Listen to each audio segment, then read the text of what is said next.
Good afternoon, and I'm joined here today by our Chief of Detectives and the Police Commissioner and Chief of Department because we have a strong person of interest in the shooting that shook our city last week. CEO Brian Thompson of UnitedHealthcare was the victim of a senseless act of violence. Our officers have been working around the clock. Many of them did not go home to pursue this individual. It was crucial that we were able to remove him off the streets of America, and we were going to seek him out no matter where he was at the time. And so this is a strong person of interest. The police commissioner and chief of detectives will go over where we are right now in the investigation. He matches the description of the identification we've been looking for. He's also in possession of several items that we believe will connect him to this incident. How did we do it? Good old-fashioned police work. The chief of detectives and the police commissioner made the decision to release as much of a photo that we had at the time. We sent it across the country, and someone, a McDonald's employee, did something we ask every American to do. If you see something, say something, but most importantly, do something. And they did. And because of that, we believe we have a strong person of interest to deal with this case. I want to now turn it over to the Police Commissioner of the City of New York, Commissioner Tisch.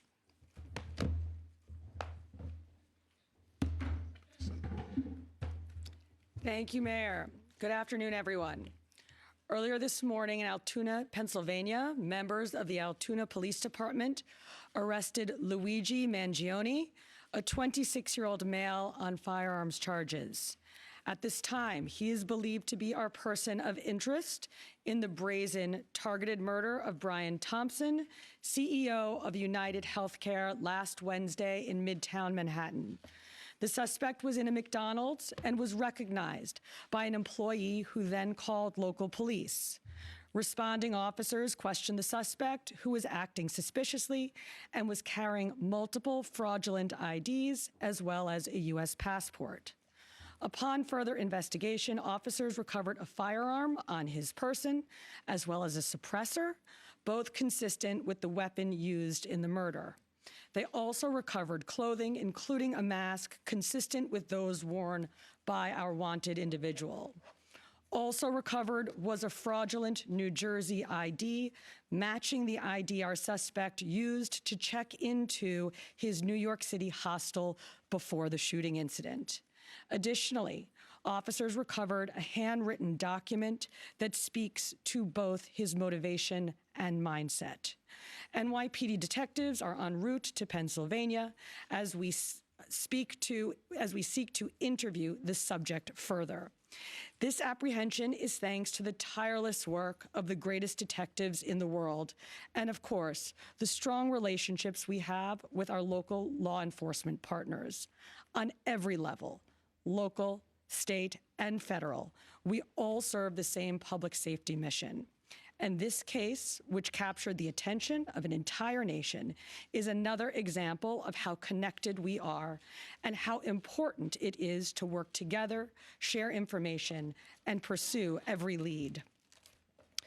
For just over 5 days, our NYPD investigators combed through thousands of hours of video, followed up on hundreds of tips, and processed every bit of forensic evidence, DNA, fingerprints, IP addresses, and so much more to tighten the net. We deployed drones, canine units, and scuba divers. We leveraged the domain awareness system, Argus cameras, and conducted aviation canvasses. And our detectives also went door to door, interviewing potential witnesses and doing the good old-fashioned police work that our investigators are famous for. This combination of old school detective work and new age technology is what led to this result today. And we must also acknowledge the instrumental role the media and the public played in this case.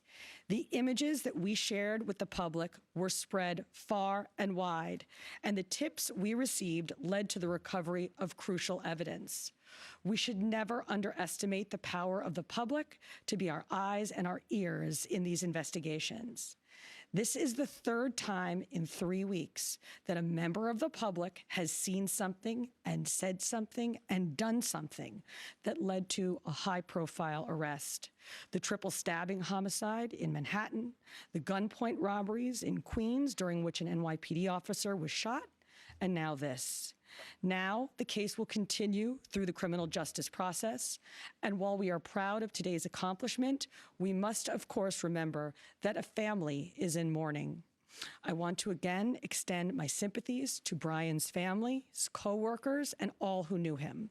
Finally, I want to thank the women and men of the NYPD, especially our Detective Bureau personnel, with a strong assist from our intelligence analysts. We also thank the SAC of the FBI's Criminal Investigative Division, Leslie Rodriguez-Bekshies. And I want to commend the staff of the Manhattan DA's office, and especially DA Alvin Bragg. He has been working with us 24/7 on this case, and I am incredibly grateful for his partnership. I'll now pass it along to our great Chief of Detectives, Joe Kenny, who will provide additional information. Chief. Thank you, Commissioner. Good afternoon. As the Commissioner stated earlier, a male was taken into custody today in Altoona, Pennsylvania this morning. He has been identified as Luigi Nicholas Mangione. He's a male, 26 years old. He was born and raised in Maryland. We know he has ties to San Francisco, California, and his last known address was Honolulu, Hawaii. He has no prior arrest history in New York. Members of the NYPD Detective Bureau are currently traveling to Pennsylvania with members of the Manhattan District Attorney's Office to interview this subject. This case was brought to a successful conclusion based on the coordinated effort between numerous NYPD units, including the Intelligence and Counterterrorism Bureau, our federal partners at the FBI, the Manhattan District Attorney's Office, and of course, members of the Altoona Police Department in Pennsylvania.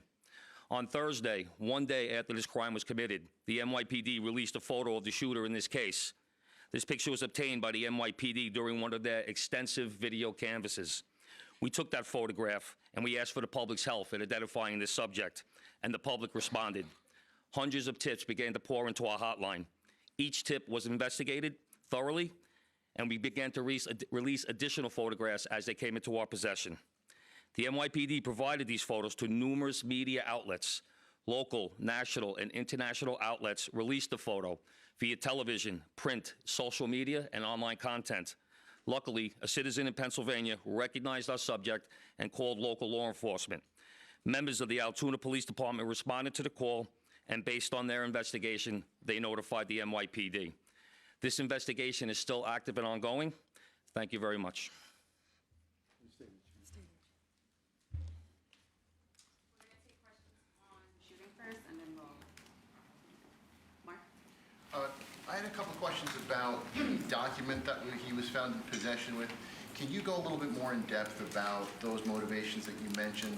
Was that CEO specifically named in that document? Was there anything more about him wanting to go after others?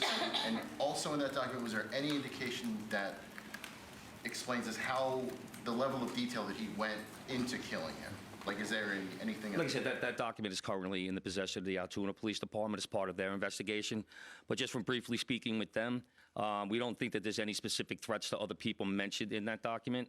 But it does seem that he has some ill will toward corporate America. Over here, sir. NJ? Chief, was the suspect wearing a mask at the time he was spotted in the McDonald's? And also, criminal cases often have a linchpin. Can you point to a single linchpin that helped crack this case? There's numerous linchpins in this case, in the fact that we've recovered an enormous amount of forensic evidence, an enormous amount of video, and once again, with your help and the public's help. So I really couldn't put it on one thing, but If I had to, it would be the release of that photograph from the media.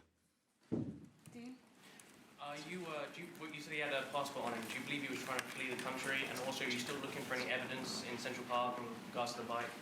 We had divers in the water yesterday. That came up negative results. The passport, we don't believe that he was planning on doing any traveling at this time. We don't think at this point in our investigation, we don't think he was trying to flee the country. The person at the McDonald's, were they buying food? What were they doing at that exact moment? He was an employee at the McDonald's. Right. But what was the suspect doing? He was sitting there eating. Will the suspect be brought back to New York and charged here, and when? We're going to have to work that out with the Manhattan District Attorney's Office in Altoona, Pennsylvania. He's going to be facing gun charges there, and at some point we'll work out through extradition to bring him back to New York to face charges here, working with the Manhattan District Attorney's Office. Hi, Anita from the New York Post. I was just hoping to get more details on the capture itself. Did he put up a fight? Did he say anything to cops? And we've also reported that he published online anti-health care industry rantings. Can you share with us some of the services that he posted on? We're still working through his social media. We're going to do a complete scrub of that. Preliminarily, like I said, he seems that he has some ill will toward corporate America, but that will all come out as part of our investigation. We're not done here. We're still going to be putting this together. We're still going to be working very hard to bring this to a successful conclusion. And the capture itself, did he put up a fight? Did he say anything to police? I don't have that information. Oh, sorry. Can you elaborate on how he got there, the path he took from Port Authority and on the George Washington Bridge to Altoona, PA? Same thing. This just happened this morning. We'll be working, backtracking his steps from New York to Altoona, Pennsylvania. I was going to ask if we knew anything, if he took a bus to Philadelphia first and then somehow got to Altoona. But We're still working on that. We're still working through that. Is there any indication that anybody else was helping him from the inside, as far as tracking the CEO's movements? Once again, we're still working this investigation very hard. It's not at its conclusion yet. That could come out during our investigation, but as of right now, we have no indication that that took place. Chief, did he have any weapons or anything like that with him when he was arrested? He was in possession of a ghost gun that had the capability of firing a 9mm round and a suppressor. Can you get into a little bit about the technical aspects of the investigation? I know you deployed an unprecedented amount of technology. You also activated the Sentry program through Intel. Can you talk about how that is going to play into actually building the case as far as cell phone and all of the other technical aspects of what you've done? In this case, it really came down to technology was the use of drones in Central Park, and really comes down to the video canvas that we did. We used every source of video that we could collect, hundreds and hundreds and hundreds of hours from hundreds of sources, and that helped bring this to where we are right now. The gun is it believed to be the gun he used in the shooting? And there was some talk that it was a veterinarian type gun. Is that accurate? No, as of right now, the information we're getting from Altoona is that the gun appears to be a ghost gun. May have been made on a 3D printer. The capability of firing a 9mm round, obviously that will come out during our ballistics testing. Oliver? Yeah, Oliver Barnes from the Financial Times. Do you have any indication how long this handwritten, is it a handwritten manifesto that you found on the suspect? And then also whether or not he put it online at all? Don't know if it's online. As of right now, it's a handwritten 3-page document. Chief, does he have ties to that area, and was he someone who you knew by name before his arrest? We believe he may have attended college in Pennsylvania, but like I said earlier, he has ties to Maryland and California and Hawaii. And you knew him by name before today? Was his name on your radar? Excuse me? Was his name on your radar? Was he someone who you had been looking into before his arrest? No, we did not have his name prior to today. Brent, it's okay. Does he have any prior arrests? I know there were none for New York City, but is there any prior arrests anywhere else in the country? We have not come across any arrests in the country. Chief, hi, how are you? On two things. On the ghost gun, is it something you're going to be looking into to see if he made it himself and can he make that himself? Or would he have to buy the gun the way it was? No, once again, that'll be part of our investigation as we follow up. I mean, obviously he's going to face murder charges, but is there any chance that he could face any other charges because he was targeting the CEO and because of his writings and other things that we're now finding on him? Potential federal charges or That other determination will be made by Alvin Bragg. Yes, what connections does he have in Pennsylvania that you know of? And are they in Altoona specifically? We believe he attended college in Pennsylvania. Does he know anybody in Pennsylvania? Wouldn't be able to tell you that. All right, we're gonna take one more question on shooting, Marla, and then we're gonna go. What, you talk about the manifesto having said things against corporations, but specifically UnitedHealthcare, and do you believe that Mangione acted alone? We believe at this point, our investigation is leaning toward he was acting alone. So, like I stated earlier, we're still working through the investigation. We're not stopping today. And as far as the manifesto, like I said, I don't have the complete details of that. It's in the possession of the Altoona Police Department. We're gonna shift to opt-out. Yep. Good job, Chief. Commissioner? Hi, I'm Monty Torres with Fox 26 News on YouTube. Thank you for checking out our YouTube channel, where we have loads of great content for you to choose from. And while you're here, why not click on the subscribe button right here? That way you can stay in touch with all the latest breaking news, everything news related within the Central Valley. And thank you for watching.